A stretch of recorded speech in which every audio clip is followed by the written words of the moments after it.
এখন বাজতেছে রাত 2টা। খিদা লাগছে, হঠাৎ করে পেট মোচড় দিয়ে উঠলো। ভাবছি যে একটু পাস্তা টাস্তা রান্না করে খাই, কিন্তু কিচেনে আসি দেখি কি আমার তেল শেষ হয়ে গেছে। এখন আর কোনো ওয়ে পাই না, বোতল যা আছে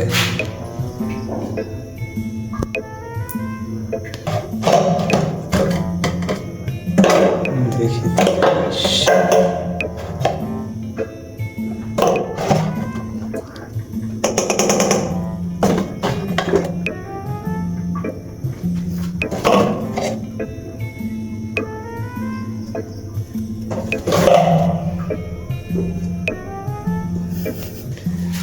মেবি এতটুকুই এনাফ।